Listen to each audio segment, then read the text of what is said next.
दोस्तों, केंद्रीय मंत्री नितिन गडकरी वाली साफगोई वाकई में सभी नेताओं के पास होनी चाहिए।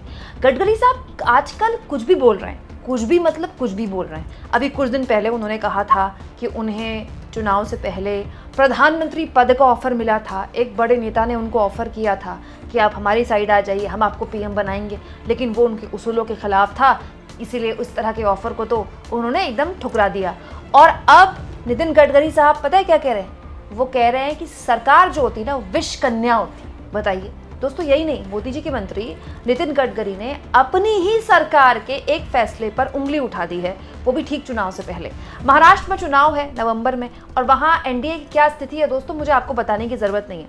राजनीतिक पंडित तो ये भी कहते हैं कि जो हश्र अंत में चुनाव के आते आते हरियाणा में बीजेपी का होने वाला है, एनडीए का यही हश्र कहीं ऐसा ना हो महाराष्ट्र में हो जाए। लेकिन इस बीच नितिन गडकरी ने अपनी सरकार के ऊपर उंगली उठा दी। लेकिन इस बीच नितिन गडकरी ने सरकार को विष कन्या कह दिया।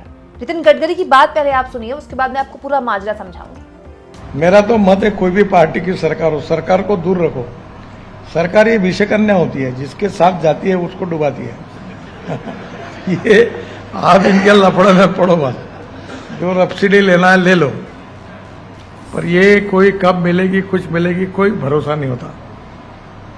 अभी मेरे लड़के ने मुझे परसों आपको 450 करोड़ सब्सिडी मिली है और पैसे जमा है टैक्स के, तो बोले कब मिलेगी? मैंने कहा भगवान से प्रार्थना कर, क्योंकि कोई भरोसा नहीं, मिलेगी क्या, मिल सकती है।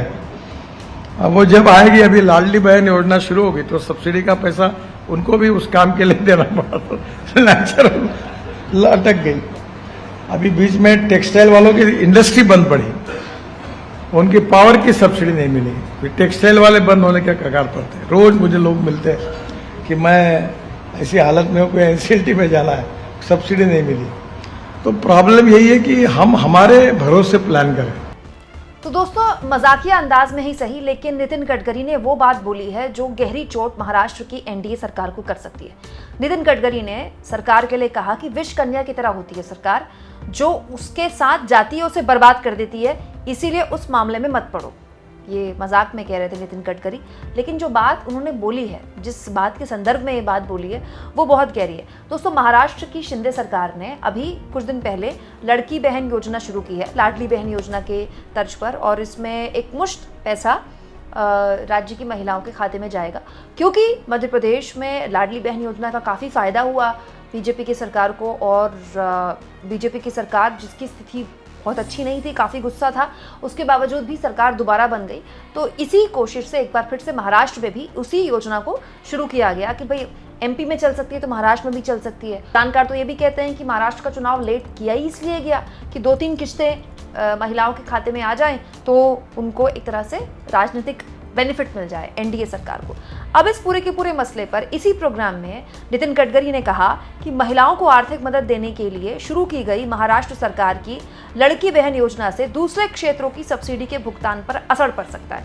ये बात गडकरी साहब कह रहे हैं। दोस्तों, इसी कार्यक्रम में गडकरी ने कहा, अभी अनिश्चित है कि इन्वेस्टर्स को समय पर सब्सिडी का भुगतान मिलेगा या नहीं, क्योंकि सरकार को लड़की बहन योजना के लिए भी फंड आवंटित कर रहा है। मतलब नितिन गडकरी ये कहना चाहते हैं कि दूसरे जो काम हैं, दूसरे जो प्रोजेक्ट्स हैं महाराष्ट्र के, अभी उसके लिए पैसा मिलेगा कि नहीं मिलेगा, सब्सिडी मिलेगी कि नहीं मिलेगी, क्योंकि सरकार को अभी लड़की बहन योजना के तहत जो पैसा मिला है वो आवंटित करना है।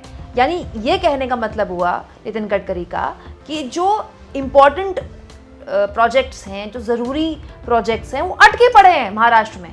क्यों? क्योंकि सरकार ने अभी अभी चुनाव से पहले एक रेवड़ी बांटने का ऐलान किया, लड़की बहन योजना। अजीब बात यह है कि शिंदे सरकार को बने तो 3.5-4 साल के आसपास का वक्त हो गया। तो उद्धव ठाकरे की सरकार तो साल भर के अंदर गिरा दी गई थी, तो शिंदे सरकार को तब लाडली बहन योजना या लड़की बहन योजना लागू करने का उनका आइडिया नहीं आया। अब चुनाव करीब आ गए तो उन्होंने लड़की बहन योजना का आगाज कर दिया, जिसको लेकर गडकरी साहब ये कह रहे हैं कि क्योंकि ये योजना आ गई है तो अब बजट का आवंटन यहाँ करना पड़ेगा, इसीलिए दूसरे जो प्रोजेक्ट्स हैं वो प्रभावित होंगे। अब ये तो वो बात हो गई दोस्तों, जो बात विपक्ष बोल रहा है। जब से ये योजना शुरू हुई है विपक्ष यही बोल रहा है कि वो मोदी जी तो दूसरों से कहते हैं कि रेवड़ी की कल्चर बड़ा खराब है, उनकी सरकारें खुद हर जगह रेवड़ी बांट रहे हैं और उस रेवड़ी के नाम पर उनकी सरकारें वोट भी मांग रही हैं। अब इस पूरे के पूरे मसले को हाथों हाथ ले लिया है विपक्ष ने। तो इस मसले पर संजय राउत ने कहा है सरकार को निशाने पर लेते हुए कि गडकरी ने इस मुद्दे पर सही बयान दिया है। अगर ऐसे समय में जब राजकोषीय में पैसों की कमी है और सरकार दूसरी योजनाओं को निलंबित कर रही है, धन का गलत इस्तेमाल और मिसमैनेजमेंट हो रहा है, तो क्या केंद्र सरकार की यानी कि राज्य की योजना के संबंध में कोई जिम्मेदारी है? दोस्तों, इसके अलावा गडकरी की इस टिप्पणी पर शरद पवार की बेटी सुप्रिया सुले ने भी टिप्पणी की है कि राज्य की आर्थिक स्थिति चिंताजनक है और सरकार और अर्थशास्त्री लगातार राज्य को जो है वित्तीय संकट में धकेल रहे हैं इस तरह की योजनाएं लाकर, चाहे गडकरी हो, एमएनएस प्रमुख राज ठाकरे हो, अर्थशास्त्रियों के बयान हो। सरकार के करीबी तटस्थ लोग भी लगातार कह रहे हैं कि राज्य की अर्थव्यवस्था संकट में है। जब राज्य पर वैसे भी कर्ज का बोझ है, राज्य के पास अपनी दूसरी योजनाएं पूरा करने का पैसा नहीं है, तो फिर किस आधार पर, किस हिसाब से इस तरह की योजना ऐलान की गई, इस योजना का पैसा बांटने की बात की गई, तब जब सरकार दूसरे योजनाओं पर, दूसरे सेक्टर्स में पैसा खर्च नहीं कर पा रही है, वहां की सब्सिडी मिल नहीं पा रही है। ये बात अभी तक विपक्ष के लोग कह रहे थे, ये बात संजय राउत कह रहे थे शिवसेना की तरफ से, या सुप्रिया सुले कह रही थी अपनी पार्टी की तरफ से, लेकिन ये बात अब सरकार के अंदर एक मंत्री कह रहे हैं। और दोस्तों, वो मंत्री भी कोई हल्के मंत्री नहीं कह रहे हैं। नितिन गडकरी उन नेताओं में से हैं जो साफ गोई के लिए ही जाने जाते हैं, जो पहचाने ही अपनी बेबाकी के लिए जाते हैं, और बेबाकी से वो ये बात कह रहे हैं कि दूसरे प्रोजेक्ट्स में पता नहीं कब सब्सिडी मिलेगी, क्योंकि अभी लड़की बहन योजना को सब्सिडी देनी है। दोस्तों, ये वो रेवड़ी कल्चर है जिसका मोदी जी ने विरोध किया था। लेकिन ऐसा कोई राज्य नहीं जाता जहां पर चुनाव में बीजेपी रेवड़ी नहीं बांटती। अब आप मुझे एक बात बताइए, क्या देश की बाकी महिलाओं को मुफ्त सिलेंडर नहीं मिलना चाहिए? क्या देश की बाकी महिलाओं के लिए, मुस्लिम परिवारों के लिए ईद या मुहर्रम नहीं होता है? लेकिन जम्मू कश्मीर में चुनाव होते हैं तो ही अमित शाह जाके वहां पर कहते हैं कि ईद और मुहर्रम में हम आपको मुफ्त सिलेंडर देंगे। ये तो भेदभाव है ना।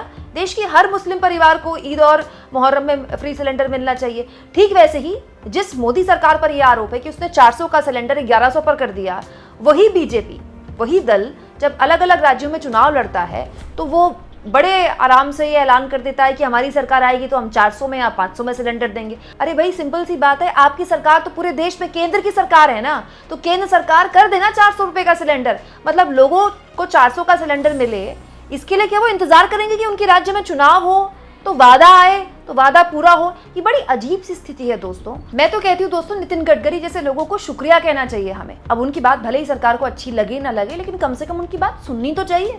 वो कितनी जिम्मेदारी से ये बात बोल रहे हैं। अब आप सोचिए कि आप लाडली बहन योजना जैसी योजनाओं के जरिए अपने वोट बैंक को आप मजबूत करने के लिए जो दूसरे इंपॉर्टेंट प्रोजेक्ट्स हैं उनको आप रोक रहे हैं। अल्टीमेटली तो नुकसान उस राज्य के लोगों का ही है ना, क्योंकि वो प्रोजेक्ट्स भी राज्य के लोगों के लिए थे।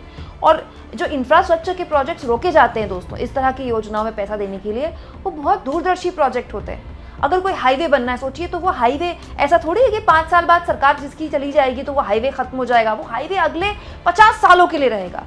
वो एक ऐसा इंफ्रास्ट्रक्चर का प्रोजेक्ट है जो हमेशा के लिए देश को गति देगा, देश में विकास में अपना योगदान देगा। लेकिन आप इस तरह की योजनाओं से सिर्फ अपनी राजनीतिक रोटियां सेक सकते हैं, अपने वोट बैंक को मजबूत कर सकते हैं, लेकिन उस पैसे को अगर आप सही जगह इस्तेमाल करते हैं तो आप एक वो वाला सपना पूरा कर सकते हैं ना जो मोदी जी देखते हैं, 2047 का, 1000 साल आगे तक का सपना। बताइए, हमारे मोदी जी 1000 साल आगे तक का सपना देख रहे हैं और उन्हीं की एनडीए सरकारें इस तरह की योजनाओं का ऐलान कर रही हैं जिनका विरोध खुलकर नितिन गडकरी कह रहे हैं, ये कहते हुए कि सरकार विष कन्या होती है। बताइए, हमारे मोदी जी इस तरह की बातें सुनेंगे गडकरी साहब से, उनको अच्छा लगेगा?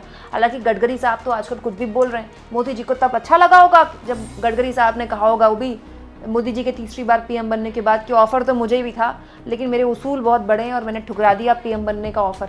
लेकिन क्या कीजिएगा, अब आजकल मोदी जी को ऐसी बहुत सी बातें सुनने को मिल रही हैं जो उनको अच्छी नहीं लगती हैं। इसीलिए मोदी जी ने अपनी हाल में कहा भी था कि उनके मज़े लिए जा रहे हैं, लोग उनका मजाक उड़ाया जा रहा है, लोग उनकी खिल्ली उड़ा रहे हैं। लेकिन राजनीतिक बातें एक तरफ दोस्तों, नितिन गडकरी साफगोई से एक बात बोल रहे हैं और उनको अपने मंत्री की साफगोई से बोली हुई बात सुननी चाहिए, समझनी चाहिए। मैं तो कहती हूँ गडकरी साहब को भी बयान बहादुर बनकर नहीं रुकना चाहिए। खाली आप किसी मुद्दे पर बयान दे देते हैं मजाक में और उसके बाद मुद्दा खत्म कर देते हैं। भैया, आप सरकार का हिस्सा हैं, आप इतना इंपॉर्टेंट मंत्रालय संभाल रहे हैं, बात कीजिए ना मोदी जी से। आपको तो मीटिंग का टाइम भी बड़ी इजीली मिल जाएगा गडकरी साहब। मतलब इस तरह की बाहर आकर बयानबाजी करके आप भी अपनी राजनीतिक रोटियां सेक रहे हैं, अपने आप को दिखा रहे हैं आप कितने दूरदर्शी नेता हैं। मैं तो कहती हूँ, अगर आप इतने दूरदर्शी नेता हैं तो मोदी जी के आगे बैठकर बोलिए ना ये सारी बातें, जनसभा में बोलकर या कुछ इंडस्ट्री के लोगों के आगे सब बोलकर क्या हासिल हो जाएगा देश को। क्या लगता है आपको दोस्तों, क्या गडकरी की बात मोदी जी के कानों तक पहुंचेगी? कमेंट बॉक्स में जरूर लिखें और जितना हो सके चैनल को शेयर करें, सब्सक्राइब करें और थैंक्स और ज्वाइन के ऑप्शन से अगर आप चाहें तो कुछ आर्थिक मदद भी चैनल की जरूर करें।